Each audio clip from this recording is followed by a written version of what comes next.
ரோம சாம்ராஜ்யம் ஜிப்ராஜ் தலைமையின் கீழ் பறந்து விரிந்தது. கடவுளை தேடிச் சென்றவர்கள் கடவுளிடமே வரிசையாய் சமாதி ஆகிக் கொண்டிருந்தார்கள். தலைவர்களும் சிறந்த கப்பலோட்டிகளும் கடல் சமாதி ஆகிக் கொண்டிருக்க மக்கள் கிட்டத்தட்ட வெறுத்து போனார்கள். ஆனால் வரிசையாய் அணி அணியாய் சென்றவர்கள் அத்தனை பேரும் சமாதியாகி விடவில்லை. பெயர் தெரியாத அவர்கள் பெயர் தெரியாத சிறு சிறு தீவுகளில் ஒதுங்கத்தான் செய்தார்கள். மக்கள் கொஞ்சம் வெறுத்து போனார்கள். தேவையில்லாத கட்டுமான பணிகள், மரக்களத்திற்கென்று மரம் தேடி அலையும் வெட்டி வேலை, சுமை, உணவு, அதை தயாரிக்கும் மனித உழைப்புகள்.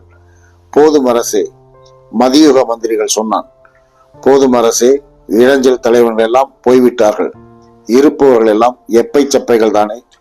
கடலில் காவு கொடுப்பதை நிறுத்திவிட்டு வேறு விஷயங்கள் கவனம் செலுத்தலாமே. வேறு விஷயங்கள் என்றால், மெசபடோமிய பகுதியிலிருந்து ரோமபுரி வந்து சேர்ந்திருக்கிறது ஒரு கூட்டம். இவர்களை எல்லாம் வைத்துக் கொண்டு கட்டிடக் கலைஞர்கள், போர் ஆசிரியர்கள், கப்பல் பொறியாளர்கள் இவர்களை தர இயலுமா என்று கேட்கிறார்கள். விழிகள் விரிய தயார் என்றான் ஜிப்ராஜ்.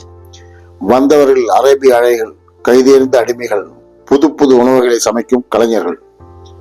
மனித பண்டமாற்று முறை இனிதே நிறைவேறியது.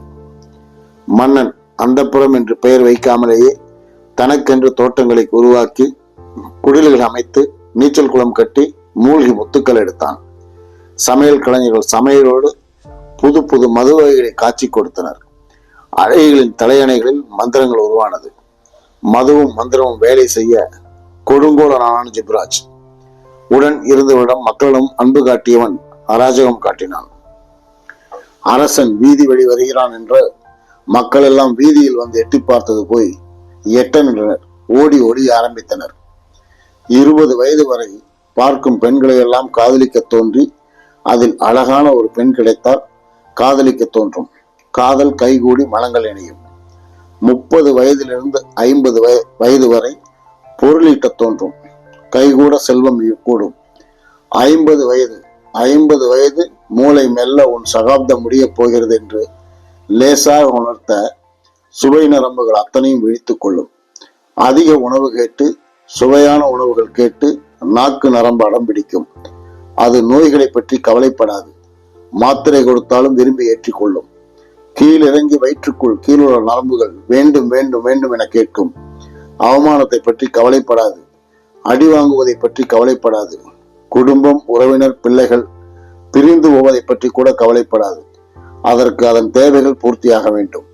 ஜிப்ராஜிற்கு நரம்புகளும் நடு நரம்புகளும் அதிகமாகவே வேலை செய்ய இரண்டுக்காகவும் எதற்கும் துணிந்தான். இரவுகளில் பந்தங்கள் கூட இல்லாமல் கூடி ஆலோசித்தனர் அத்தனை பெரியவர்களும். கடவுள் கடவுள் கடவுள் என்று ஒரு காலத்தில் ஜிப்ராஜ் அலைந்ததை நினைவில் வந்தது. அடுத்த நாள் அரச சபையில் போதை தெரியாத அரசனிடம் கடல் பயணம் பற்றி காதில் புகட்டினார்கள்.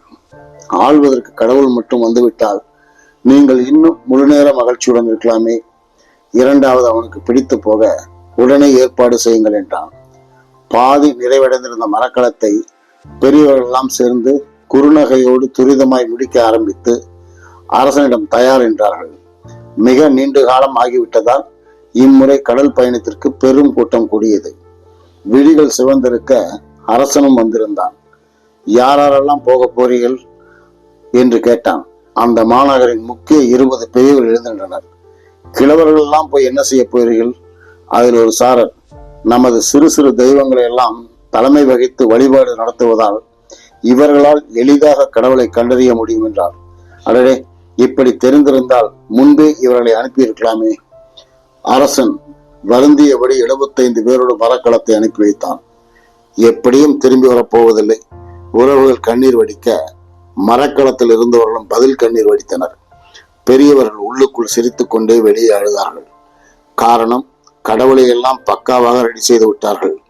பெயர் மட்டும் சூட்ட வேண்டும்.